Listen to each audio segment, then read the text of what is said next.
The desert heat hit like a furnace when Staff Sergeant Claire Donovan stepped off the transport bus at Granite Ridge Combat Training Facility. Her left leg absorbed the impact with a barely perceptible hesitation, the kind of compensation that only showed to those who knew what to look for. At 34, she carried herself with the careful precision of someone who had learned to move differently than she once had. The administrative building smelled of stale coffee and industrial disinfectant. Behind bulletproof glass, Corporal Jenkins slid a folder across the counter without looking up from his computer screen. Second floor, room 214. Orientation at 1800. These instructors don't give second chances. Understood, Claire replied, her voice steady as granite. The barracks carried decades of history in its scents floor wax, weapon oil, and that indefinable mustiness of countless boots walking the same path. Claire claimed the corner bunk without hesitation, positioning herself with a clear line of sight to both the entrance and fire exit. Some habits died hard, especially the ones that had kept you alive. She unpacked with military efficiency, every item finding its designated place. Boots lined up beneath the bed like soldiers in formation. Uniforms folded in perfect squares, her rifle cleaned and positioned within arm's reach. The other trainees filtered in gradually, most younger, their conversations filling the space. With easy confidence that Claire remembered having once, long ago, at the mess hall, she selected a table near the windows where she could watch the room while keeping the wall at her back. Her tray was organized with the same precision as her gear. Around her, conversations buzzed about previous assignments and speculation about which instructors were hardest. 2 tables over, fragments of conversation made her pause mid-bite. That's her, isn't it? The one who's been on medical rotation for almost a year. I heard she requested reassignment 3 times before they finally sent her here. Wonder what happened. Must have been something serious to keep her out that long. Claire's expression never changed, but her chewing slowed. She finished her meal in methodical silence, cleared her tray, and walked out without acknowledging the curious glances that followed her later that evening.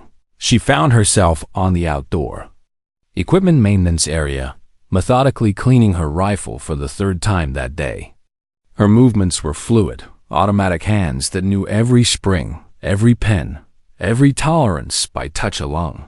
She reassembled the weapon in under 2 minutes, function checked it twice, then broke it down again. Master Sergeant Paul Henley, watching from the tower office, made a mental note. This wasn't someone who didn't understand firearms. This was someone whose relationship with them had become complicated. He'd been running training courses for 15 years, long enough to distinguish between soldiers who couldn't shoot and soldiers who wouldn't as the desert sun disappeared behind distant mountains. Claire sat on her bunk, staring at the medical clearance papers in her hands. Tomorrow would bring her first evaluation, the test that would determine whether a year of therapy and recovery had prepared her to return to active duty.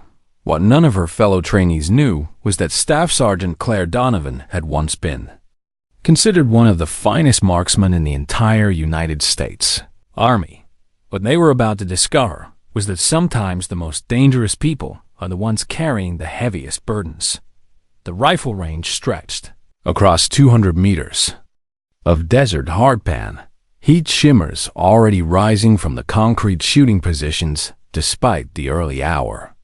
The smell of cordite from previous sessions hung in the still air, mixing with the metallic tang of hot brass scattered across the ground. Claire settled into lane 7. Her rifle feeling both familiar and foreign in her hands, like returning to a childhood home that had been rearranged in your absence. She adjusted her shooting mat and waited for the range command. Staff Sergeant Martinez paced behind the firing line, his voice cutting through the desert silence. 200 meters. Controlled pairs. Maximum time 2 minutes. Make every shot count. We're not here to waste ammunition. The electronic buzzer cut through the morning air like a scream. Claire's first shot went wide. So wide it didn't even disturb the dirt near her target. She blinked, reset her sight picture, controlled, her breathing the way she'd done thousands of times before. The second shot was closer, but still off the scoring rings, entirely in the lane beside her.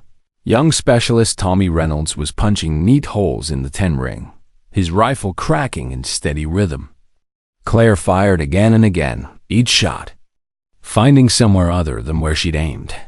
Her hands began to tremble, almost imperceptibly, not fear, but muscle memory fighting against something deeper.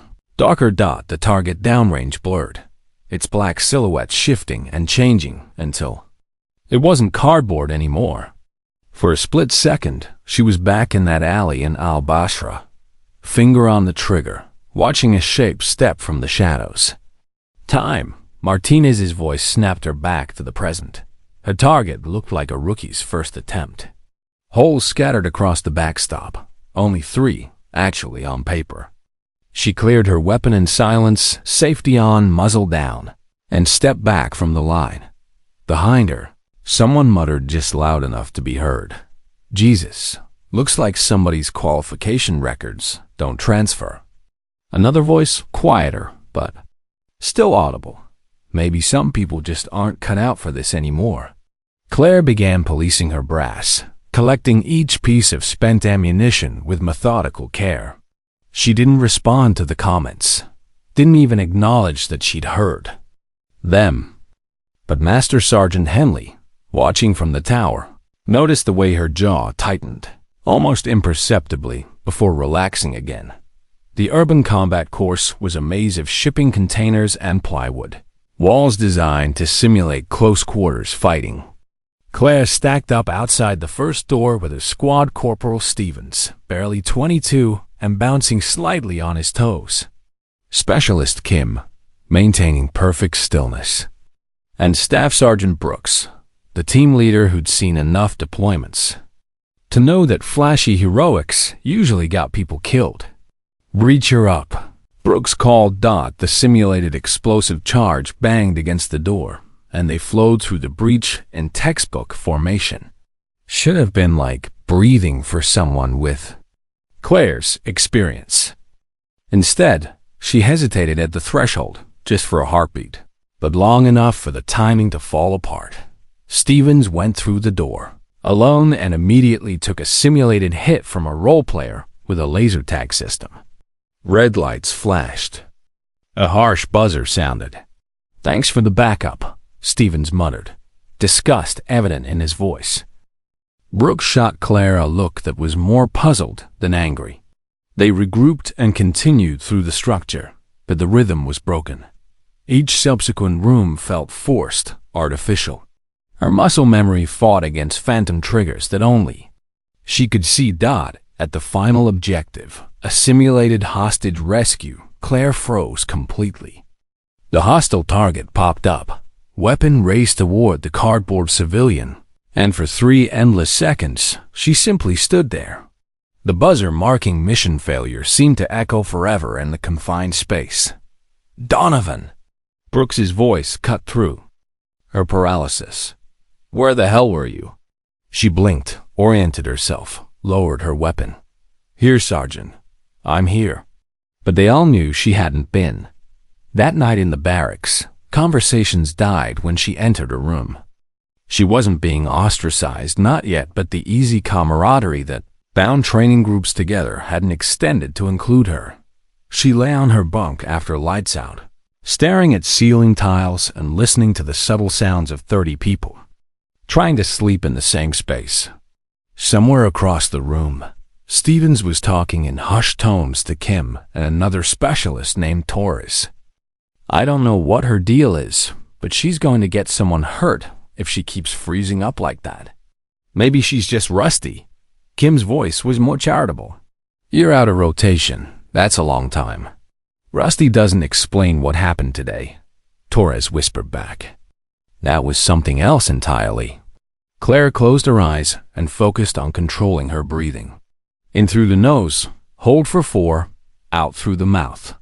The same technique they taught her in therapy, back when she was still pretending. The therapy was working. What none of them knew was that 18 months ago, Claire Donovan had been the primary marksman for a classified joint task force operating in denied territory. What they couldn't understand was that sometimes the cost of saving lives could be measured in other lives lost, and that some debts could never be fully paid. Tomorrow would bring another evaluation, another chance to prove she belonged here. But as sleep finally claimed her, Claire wondered if she was fighting the wrong war entirely. The notification appeared in Claire's mailbox after morning physical, training like a death warrant wrapped in official letterhead. Performance review. Initiated. Subject: failure to meet minimum training standards. She read it twice in the quiet of the mailroom, then folded it carefully and slipped it into her pocket. No dramatic reactions, no visible distress, just another piece of information to be processed and filed away.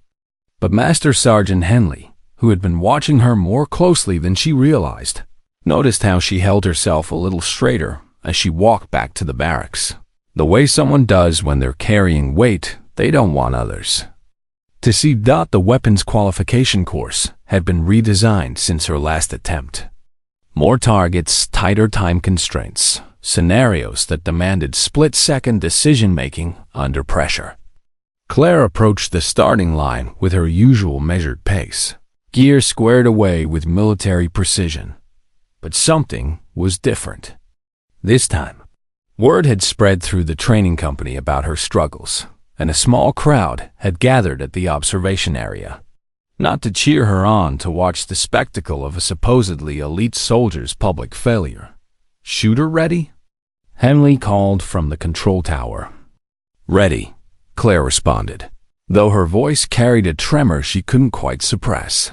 The buzzer sounded, and she moved off the line with textbook form. But within the first 50 meters, disaster struck again. Her shot scattered wide, impacts, kicking up dust inches from target centers. A reload that should have been automatic fumbled badly. Precious seconds lost to uncertainty. From the observation area, whispered commentary provided a running soundtrack to her humiliation. There she goes again.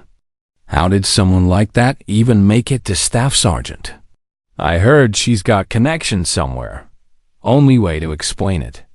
The halfway point brought her to a narrow corridor between shipping containers where multiple hostile targets would appear simultaneously.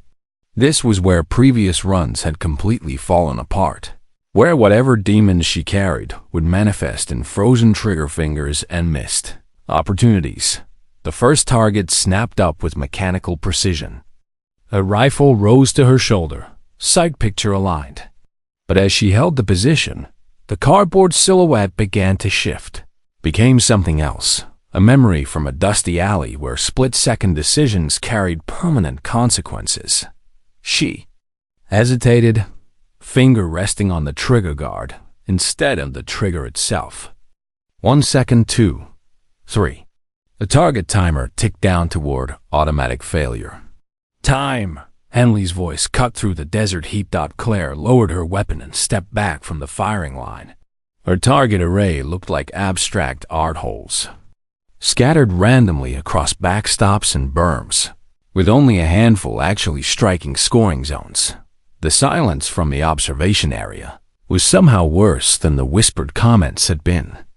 Even Stevens, who'd been openly critical of her performance, looked uncomfortable witnessing such complete professional dissolution. That evening, Henley found her on the range long after official training hours had ended.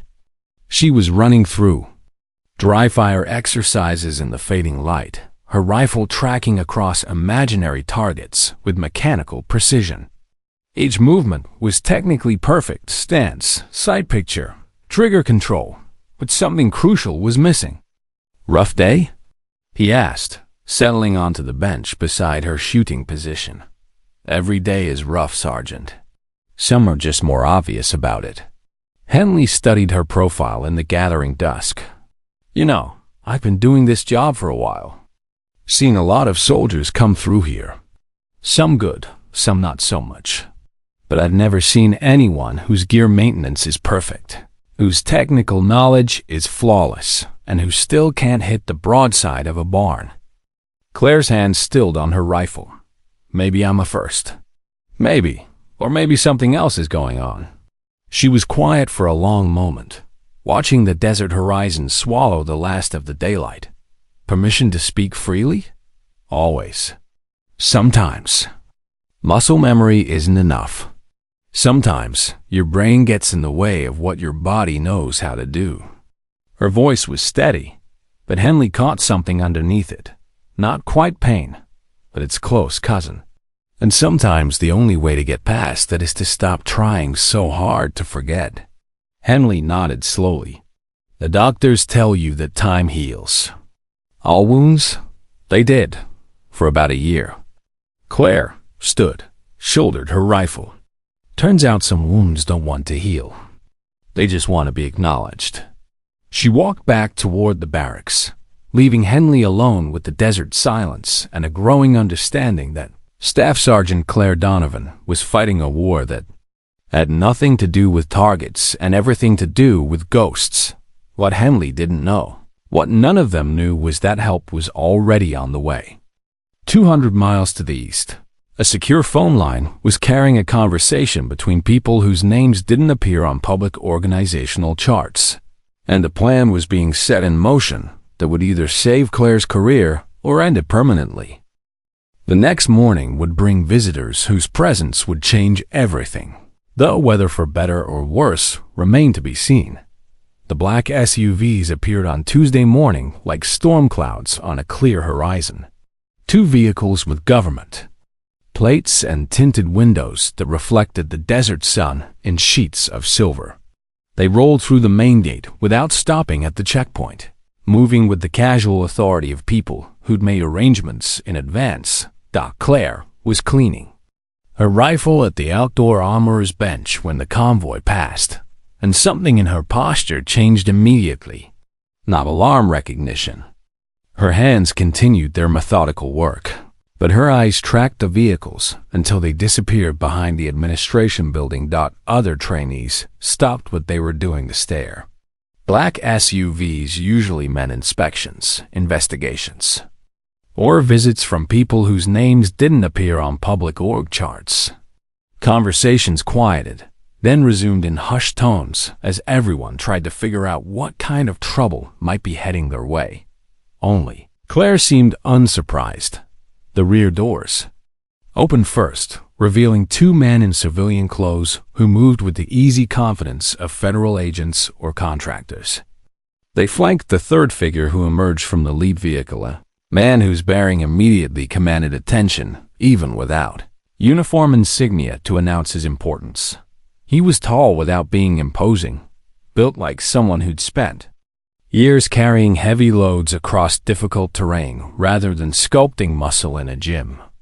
His face carried the kind of weathering that came from too much sun and too little sleep, lined in ways that suggested hard decisions made in harder places. When he moved, it was with the economy of motion that marked professional warriors. No wasted energy, every step deliberate. But it was his eyes that made hardened instructors step aside without being asked. They moved constantly, cataloging angles and distances, reading the tactical geometry of the training facility with the automatic assessment of someone who'd learned to survive by seeing threats before they materialized. He approached Master Sergeant Henley directly, his handshake brief but solid. "Sergeant, I'm Commander David Reeves. I understand you have Staff Sergeant Donovan in your current training cycle." Henley straightened slightly, reading authority in the man's tone, even without seeing his credentials. "Yes, sir." "May I ask the nature of your interest?" "I'd like to observe her next evaluation." "No interference with your protocols, just observation." "Sir, I should mention that she's currently under performance review. Her scores have been ... double quotes." Henley searched for diplomatic phrasing. "I'm not here to challenge your assessment," Reeves interrupted quietly. "I just need to see her run one more course." Across the yard, Claire had gone perfectly still. She was seated at a picnic table, ostensibly cleaning carbon from her bolt carrier group, but her attention was entirely focused on the conversation 50 meters away. Her breathing had changed slower, more controlled, the respiratory pattern of someone preparing for action. Henley glanced in her direction, noting her reaction. "Do you know her personally, sir?" Commander Reeves followed his gaze, studying Claire's distant figure for a long moment before answering. "We've worked together before, in places that don't appear on most maps." The implications hung in the desert air like heat shimmer. Henley had seen enough classified personnel files to recognize the careful phrasing that meant black operations, denied territories, and missions that officially never happened. Whatever Claire's story was, it involved more than simple combat. "Stress. When would you like to observe this evaluation, sir?" "Tomorrow afternoon."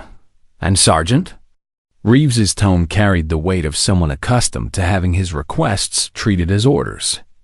"I'd appreciate it if we could keep this visit quiet. No need to complicate an already delicate situation." That evening, Claire found herself summoned to Henley's office for what was officially termed a counseling session, but felt more like an interrogation. Commander Reeves sat in the corner, his presence somehow making the small room feel even smaller. "Staff Sergeant," Henley began carefully, "Commander Reeves has expressed interest in observing your next qualification attempt. Is there anything you'd like to tell me about your previous working relationship?" Claire's eyes flicked to Reeves, then back to Henley. "We've served together before, Sergeant. In theater. That's all?" Reeves leaned forward slightly. Staff Sergeant Donovan was part of a joint task force one commanded. Classified operations, multiple deployments. She was. He paused, choosing his words carefully. One of the most capable soldiers I've ever had the privilege to work with." The past tense wasn't lost on anyone in the room. "I see," Henley said slowly.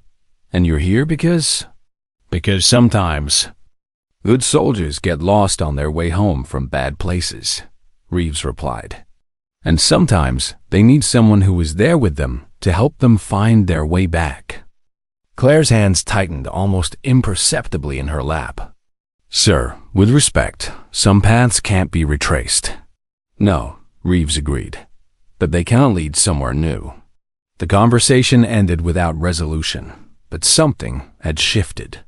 Word spread quickly through the training company that Claire had mysterious visitors from her past, and speculation ran wild about what kind of operations could bring that level of attention from people in unmarked government vehicles. Stevens, Kim, and Torres huddled in the barracks that night, trying to piece together the puzzle of their enigmatic squadmate. "I'm telling you, there's more to her story than we know," Kim whispered. "You don't get visits from people like that unless you've done something significant." "Or unless you've screwed up something significant," Torres countered. Stevens, who'd been quiet through most of the speculation, finally spoke up. "You know what? Maybe we've been looking at this all wrong. Maybe the question isn't why she can't shoot anymore. Maybe it's what happened that made her have to stop." None of them had an answer for that. But as they settled into their bunks, each was beginning to understand that tomorrow's evaluation would reveal more than just whether Claire could hit her targets. It would reveal whether some wounds could ever truly heal, or whether they simply had to be carried forward into whatever came next. Outside, the desert wind carried the sound of Claire's boots on gravel as she walked the perimeter of the facility. Alone, preparing for a test that would determine not just her military future, but whether she could find peace with a past that refused to stay buried. The qualification course had been set up since dawn, a serpentine path through concrete barriers, plywood structures, and pop-up targets designed to test shooting skills under maximum stress. The afternoon sun turned every surface into a furnace, heat waves rising from asphalt in shimmering curtains that made distant objects Dance like mirages. Claire approached the starting line with the same measured pace she'd maintained for 3 weeks. Her gear was squared away with military precision magazine pouches positioned for easy access. Rifle sling adjusted to exact specifications. To casual observers, she looked like any other soldier preparing for evaluation. But Commander Reeves, positioned just outside the course boundary, was watching something else entirely. His eyes tracked not her equipment, but her micro-expressions, the subtle tells that revealed inner state. The way she checked her rifle's function one additional time, how her breathing had shifted to the deep, controlled pattern used by snipers before engaging long-range targets, the manner in which she positioned herself at the line, not just facing the course, but reading its geometry with automatic assessment. A small crowd had gathered at the observation area.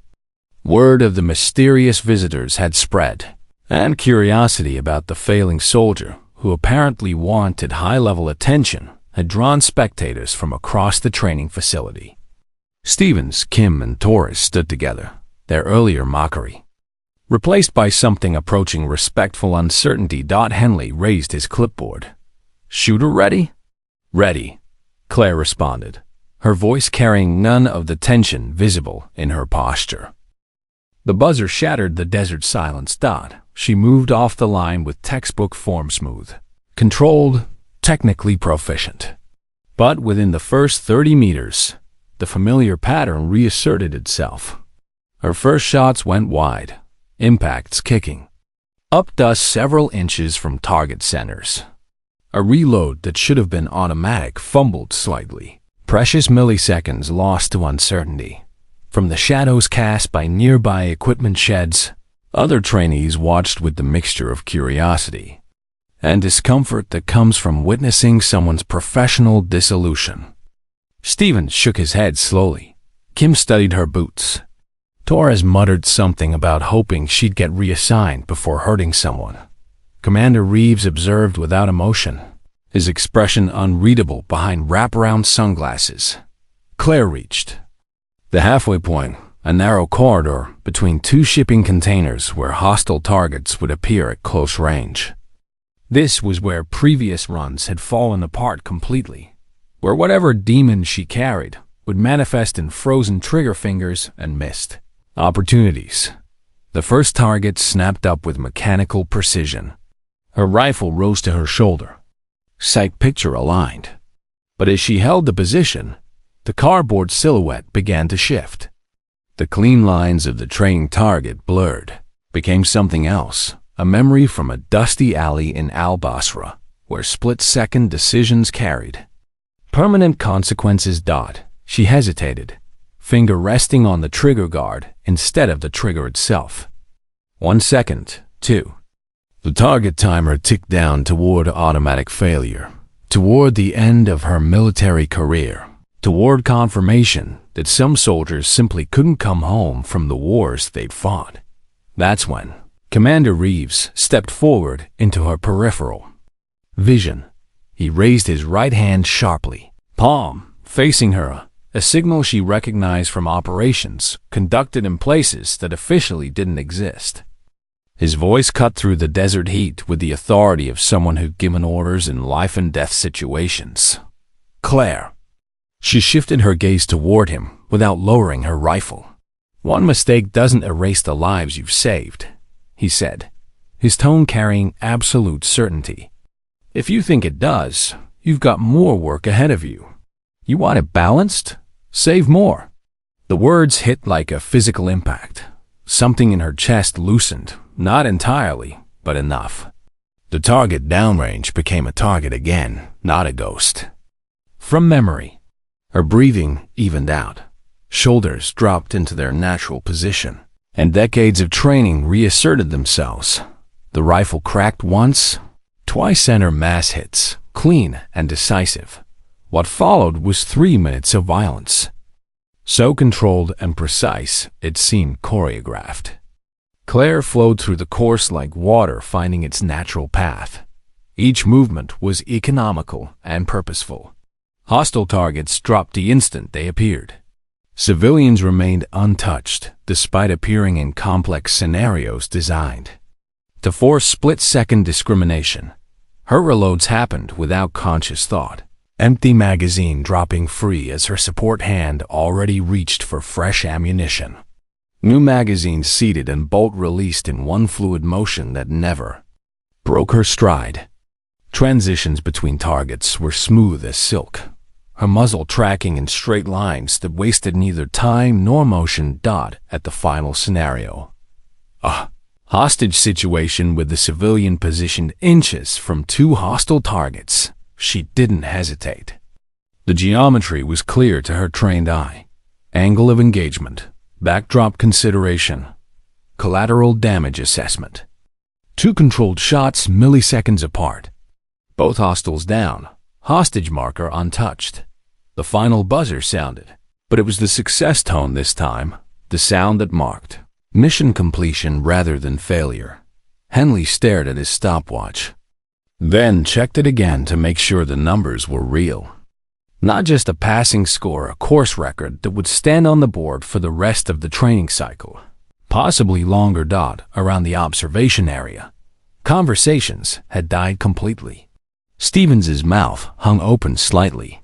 Kim was shaking her head in disbelief. Torres had the expression of someone who'd just witnessed something that didn't fit into his understanding of how the world worked. Claire saved her weapon with the same mechanical precision she'd shown throughout her time at the facility. But something fundamental had changed.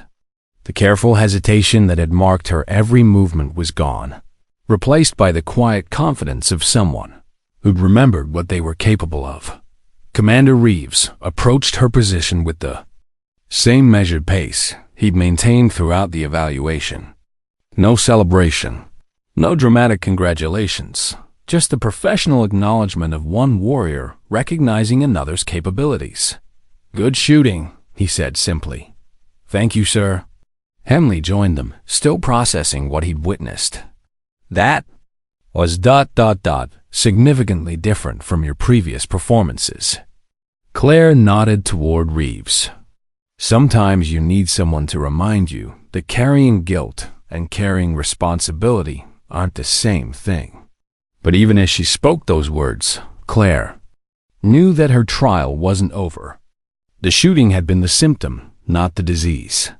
Now came the harder part, learning to live with what she'd done, and finding a way to use those hard-won lessons to help others avoid making the same impossible choices. The desert wind carried the sound of distant gunfire from other ranges, a reminder that the business of preparing warriors for war never stopped. Tomorrow would bring new challenges, new students, new opportunities to prove that sometimes the most broken things, when properly mended, become stronger than they ever were before. The debriefing room was cramped and windowless, the kind of space designed for conversations that needed to stay contained. Claire sat across from Henley's desk, while Commander Reeves occupied the chair beside her, his presence somehow making the small room feel even smaller. "Al Basra Province, 2018. Reeves began without preamble. "Joint operation. Multinational task force hunting high-value targets in denied territory." Henley leaned back in his chair, recognizing the tone of someone about to share classified information on a need-to-know basis. "Staff Sergeant Donovan was our primary marksman." Reeves continued. "Best shooter I've ever worked with, and I've worked with some exceptional people. 3 deployments, perfect mission record, 0 friendly casualties under her watch." Claire's gaze remained fixed on a point somewhere above Henley's left shoulder, her expression neutral but controlled. "On the final operation of that deployment, we were clearing a residential sector, building by building. Intelligence suggested high-value targets were using civilian cover to move weapons and personnel." Reeves paused, choosing his words carefully. Claire was covering an alley intersection when a figure appeared from concealment. Male, military age, reaching for what appeared to be communications equipment. The silence stretched long enough for the air conditioning the cycle on, filling the room with mechanical white noise. She made the shot, Claire said quietly. Perfect sight picture. Controlled trigger pull. Center mass impact. Textbook engagement. Except the target wasn't what intelligence had briefed, Reeves added. Local school teacher, wrong place at the wrong time. The equipment he was reaching for was a cell phone, not a radio. Henley began to understand the weight Claire had been carrying. 30 seconds later, Reeves continued, actual hostiles opened fire from the building he'd been approaching. If she hadn't taken the shot when she did, our entire squad would have walked into a prepared ambush. Her decision, the one that's been eating at her for 2 years, saved the lives of 12 American soldiers. Claire's hands tightened almost imperceptibly in her lap. Doesn't change the fact that an innocent man died because of my decision. No, Reeves agreed.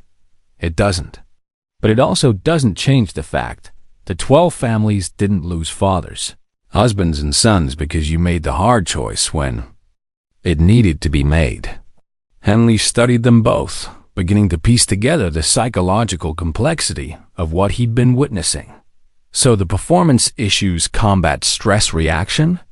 Her body knows how to do the job, Reeves explained. Muscle memory doesn't disappear. But her conscious mind has been second-guessing every decision, every trigger pull, every moment where she has to choose between perfect and necessary. The therapy helped with the nightmares, Claire added. But it didn't help with the shooting. Every time I lined up a shot, I saw his face instead of the target. Started second-guessing everything, questioning every decision before I made it, which is exactly the wrong mindset for a precision marksman. Hesitation kills people, Reeves said. Sometimes the wrong people, but hesitation kills more of the right people than quick decisions kill of the wrong ones. Henley leaned forward. So what changed today? Reeves smiled slightly, the first time his expression had shifted from professional neutrality. I reminded her that she's got a choice. She can let that one shot define her entire career, or she can remember that it was one shot out of hundreds, and she can use the skills that saved 12 lives to save more. Claire met Henley's eyes for the first time during the conversation. I'd like to request assignment to the instructor track, if you'll have me. Henley checked his notes, the ones that documented 3 weeks of failed evaluations and missed shots. Then he looked at the woman sitting across from him, seeing her clearly for the first time since she'd arrived. I think we can arrange that. Outside the office, the desert evening was painting the sky in shades of orange and purple. Other trainees were finishing their evening meal, cleaning equipment, preparing for the next day's challenges. None of them yet understood that they'd witnessed something rare, the moment when a warrior remembered who she was beneath the weight of what she'd been forced to do. Stevens found Kim and Torres near the barracks, all three of them still processing what they'd seen on the range that afternoon.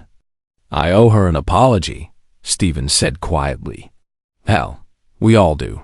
You think she'll want to hear it? Torres asked. Kim watched Claire through the window as she walked alone across the compound, her silhouette sharp against the fading light. I think she's got bigger things to worry about than what we thought of her shooting. They were right. Claire was walking the perimeter again, but this time it wasn't the nervous pacing of someone trying to escape their demons. This was the measured patrol of someone who'd finally made peace with carrying them forward. Tomorrow would bring new responsibilities, new students to train, new opportunities to ensure that the lessons learned in places like Al-Bashra would serve to protect rather than haunt. The weight hadn't disappeared, it never would, but it had been redistributed, transformed from a burden into a tool. The desert wind carried the sound of her boots on gravel, steady and certain, walking toward a future where past mistakes could be balanced by future lives saved. Sometimes redemption wasn't about forgetting the past. It was about using it to build something better. The next morning brought a different rhythm to the desert training facility. Instead of the sound of Claire's boots walking to another failed evaluation, they carried her to the instructor's platform, where a fresh group of trainees waited for their first marksmanship lesson.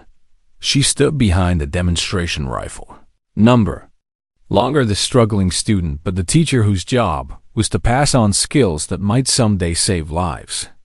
Her voice was steady as she explained sight alignment, trigger control, and breathing techniques, not with the mechanical recitation of someone reading from a manual, but with the practical wisdom of someone who'd learned these lessons in places where getting them wrong had permanent consequences.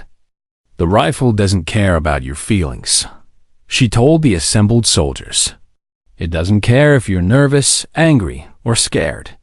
It responds to technique, consistency, and controlled application of fundamentals. Master those, and the rifle will do what you tell it to do. Down the line, she moved from shooter to shooter, offering quiet corrections and encouragement. Her touch was light but precise, adjusting a grip here, correcting a stance there, helping each trainee find the natural point of aim that would make accurate shooting feel inevitable rather than accidental. Among her new students was Private Rebecca Walsh, 19 years old, and struggling with the transition from civilian to soldier. Her shots were consistently low and left, a pattern that spoke of fundamental technique problems rather than simple nervousness. Private Walsh, Claire called softly, approaching the young soldier's position. May I? Rebecca nodded, stepping aside as Claire settled behind her rifle. Without firing a shot, Claire made minute adjustments to the stock placement, shifted the grip slightly, repositioned the shooting hand. Try it now, Claire said. Remember surprise break. Let the shot happen rather than making it happen. Rebecca's next shot punched a clean hole in the 8 ring. Her eyes widened in surprise. I felt the difference, she said. It was like ... the rifle wanted to go there. That's exactly right. Claire smiled, the first genuine smile anyone at the facility had seen from her. Your job isn't to force the rifle to perform. Your job is to create the conditions where it can perform naturally. Word of Claire's transformation spread quickly through the training company. The failed shooter who'd become the facility's newest instructor was the kind of dramatic reversal that captured imaginations and spawned countless theories about what had really happened during that final evaluation. Stevens, Kim, and Torres found themselves assigned to one of her advanced marksmanship classes, a development that created awkward tension given their previous comments about her abilities. Look, Stevens said, approaching her after the first session. I owe you an apology. We all do. We made assumptions about you without knowing the whole story. Claire studied him for a moment, seeing something genuine in his discomfort. What assumptions were those, Corporal? That you were just... I don't. No, washed up. That you'd lost whatever skills you once had. And now? Stevens glanced at his targets, the tightest group he'd ever shot, achieved under her instruction. Now, I think maybe you didn't lose your skills. Maybe you just lost your way for a while. Claire nodded slowly. Sometimes that's all the difference. Between success and failure, having someone remind you who you used to be. The conversation was interrupted by the arrival of Master Sergeant Henley, who'd been observing the training session from a distance. His expression carried the satisfaction of someone who'd watched a puzzle finally solve itself. Staff Sergeant Donovan, a word. They walked to the edge of the range, where the desert stretched endlessly toward distant mountains. The afternoon heat was beginning to build, but Claire seemed more comfortable with it now, as if she'd made peace with the environment that had witnessed both her breakdown and her resurrection. I've received your formal request for instructor assignment, Henley said. I'm recommending approval, but I need to ask, are you sure this is what you want? Teaching is different from doing. It requires a different kind of patience, a different kind of strength. Claire watched a group of her students working through shooting positions, their movements becoming more fluid under her guidance.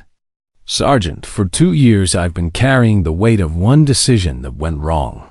Today, I realized I could spend the rest of my career helping others make better decisions. That seems like a fair trade. And if you face situations where students freeze up the way you did, where they can't pull the trigger when they need to, then I'll know exactly what they're going through," Claire replied. "And I'll know how to help them work through it." That evening, Commander Reeves made his final appearance at the facility. He found Claire in the armory, preparing equipment for the next day's training. Her movements had regained their earlier efficiency, but there was something different now, a purposefulness that had been missing during her own struggle to qualify. "How does it feel?" he asked. Claire paused in her work, considering the question seriously. "Different. Like I'm carrying the same weight, but it's distributed better now. The guilt's still there, always will be. But you were right. Carrying. Guilt and carrying responsibility aren't the same thing.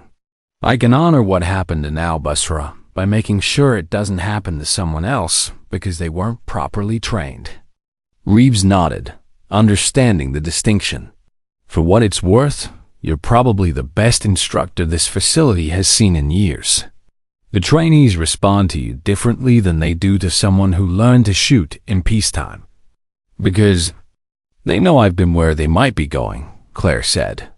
"And they know that the techniques I'm teaching them aren't theoretical. They're survival tools. That they are." Reeves extended his hand. "It's been an honor serving with you, staff. Sergeant, both in Al Basra and here. Thank you, sir, for everything. Especially for reminding me that some battles are worth fighting, even when you're not sure you can win." As Reeves's convoy disappeared into the desert darkness, Claire remained in the armory, surrounded by the tools of her trade. Tomorrow would bring new students, new challenges, new opportunities to transform her hardest-learned lessons into skills that might save lives in places she'd never see. The rifles racked around her represented more than just weapons. They were instruments of precision, tools that demanded respect and understanding. In the right hands, guided by proper training, they could be the difference between coming home and not coming home for soldiers who would face impossible choices in impossible places. Claire Donovan had learned to live with the weight of one wrong decision. Now she would dedicate herself to helping others make right ones. The circle, if not complete, was at least closing in the right direction. 6 months later, the Advanced Marksmanship Training Program at Granite Ridge had earned a reputation that extended far beyond the desert installation. Units across the military were requesting that their personnel be sent to train under the instructor, who developed new methods for helping soldiers overcome psychological barriers to effective shooting. Claire stood before her largest class, yet 36. Soldiers from various branches, including several who'd been struggling with combat stress reactions similar to her own. Among them was Sergeant First Class Marcus Rodriguez, a veteran of 4 deployments who developed a tremor in his shooting hand after a roadside bomb incident. Today, we're going to talk about something they don't cover in most marksmanship. Manuals, Claire began, her voice carrying across the assembled group. We're going to talk about the difference between fear and respect, between hesitation and consideration, and between forgetting your past and learning from it. She moved to the demonstration rifle, her movements now fluid with the confidence of someone who'd found her purpose. How many of you have had moments where you questioned the decision you made under pressure, where you wondered if you did the right thing? Nearly every hand in the group went up. Good. That means you understand that pulling a trigger isn't just a mechanical action, it's a moral one. Every shot fired in combat carries weight, and that weight doesn't disappear when you come home. But here's what I learned the hard way. You can let that weight crush you, or you can use it to become more precise, more thoughtful, more effective. She spent the next hour walking them through not just the physical fundamentals of marksmanship, with the mental frameworks for making split-second decisions under extreme stress. Her approach combined traditional military precision with insights that could only come from someone who'd faced the ultimate consequences of both action and inaction. Sergeant Rodriguez, whose hands had been shaking during the morning session, found himself shooting tighter groups than he had since before his injury. During a break, he approached Claire with something approaching awe. "Ma'am, I don't know what you did, but that's the first time in 8 months I've been able to hold steady through an entire course of fire." Claire studied his target, a respectable grouping that showed steady improvement throughout the session. "What I did was remind you that your experience makes you more valuable, not less. That tremor you've been fighting? It's not weakness. It's your nervous system trying to protect you from making a mistake. The key is teaching it that controlled, deliberate action is safer than no action at all." "How do you know all this?" Claire was quiet for a moment, watching other students work through their exercises. "Because I spent 2 years trying to outrun my own ghosts before I realized they weren't trying to destroy me. They were trying to teach me." The conversation was interrupted by the arrival of a familiar figure. Master Sergeant Henley approached, with a folder in his hand and an expression that mixed pride with bureaucratic satisfaction. "Staff Sergeant Donovan, I have some news that might interest you." Claire accepted the folder and scanned its contents. Her expression shifted from curiosity to surprise to something approaching disbelief. "The Army Advanced Marksmanship Instructor course wants to incorporate your training methods into their permanent curriculum," Henley explained. "They're asking you to help redesign the program for soldiers dealing with combat stress reactions. They want me to train other instructors? They want you to revolutionize how the military approaches marksmanship training for soldiers who've seen combat. Your success rate here has been unprecedented. 97% of students show measurable improvement, including several who were facing discharge for failure to qualify." Claire looked out across the range where her current students were, working through advanced exercises with a level of focus and precision that would have seemed impossible during her own dark period. Among them, she spotted Private Walsh, now an accomplished marksman who was helping other struggling shooters the way Claire had once helped her. "There's something else," Henley continued. "Command wants to know if you'd be interested in a promotion to Sergeant First Class, with assignment as the senior instructor for the new program."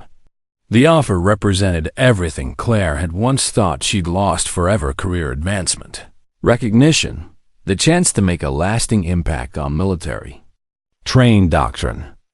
But more than that, it represented the transformation of her worst experience into her greatest strength. "I'll need some time to consider the details," she said carefully. "But yes, I'm interested." That evening, Claire found herself walking the familiar perimeter of the facility, but this time she wasn't alone.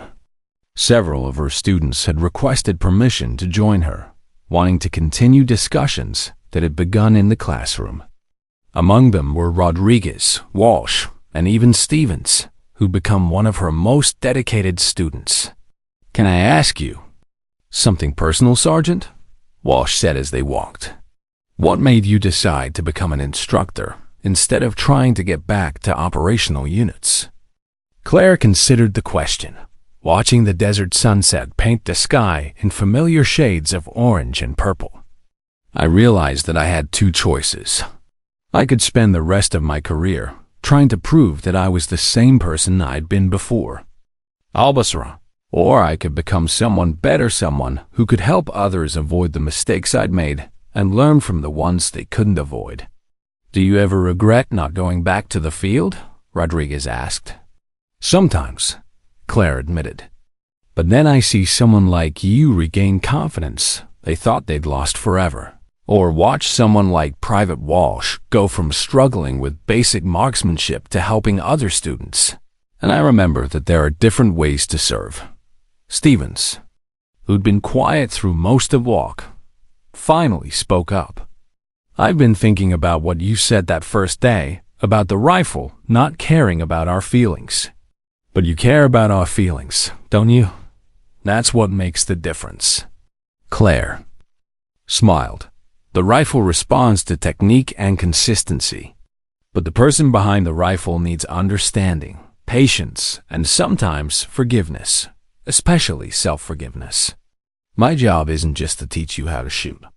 It's to help you understand why you're shooting and how to live with the consequences of both hitting and missing your target. As they completed their circuit of the facility, Claire reflected on the journey that had brought her from the darkest period of her military career to this moment of purpose and possibility. The weight of al-Basra would always be with her. That innocent man's death was a reality that no amount of good work could erase. But Commander Reeves had been right. One mistake didn't erase the lives she'd saved, and her response to that mistake didn't have to define the remainder of her service. She'd found a way to balance the scales, not by forgetting what had happened, but by ensuring that future soldiers would be better prepared for the impossible choices that warfare sometimes demanded. The stars were emerging in the desert sky as the group returned to the barracks. Tomorrow would bring new students, new challenges, new opportunities to transform hard-learned wisdom into practical skills that might save lives in places she'd never see. Claire Donovan had missed every shot when she'd first arrived at Granite Ridge, not because she'd forgotten how to shoot, but because she'd forgotten who she was beneath the weight of what she'd been forced to do. Now, 6 months later, she was helping others discover not just their accuracy, but their purpose. The most dangerous people, she'd learned, weren't the ones who'd never failed. They were the ones who'd failed, learned from it, and found ways to help others succeed. In the end, that might be the most important target she'd ever hit. Her story had become legend among the trainees who cycled through Granite Ridge, the instructor who'd missed every shot until the moment she remembered that some battles were worth fighting, even when victory looked impossible. But for Claire, it wasn't about legend or reputation. It was about the simple truth that sometimes redemption comes not from erasing the past, but from using it to build a better future. The desert wind carried the sound of her students' voices as they prepared for the next day's training. There, conversations filled with the confidence that comes from knowing their instructor had walked through the darkness and found her way back to the light. And in that sound, Claire found something she'd thought she'd lost forever in that alley in al-Basra: peace. If you enjoyed this story, don't forget to hit the subscribe button and become a part of our Everyday Life Stories community. Where are you watching from? Drop a comment below. We love hearing from our amazing viewers around the world.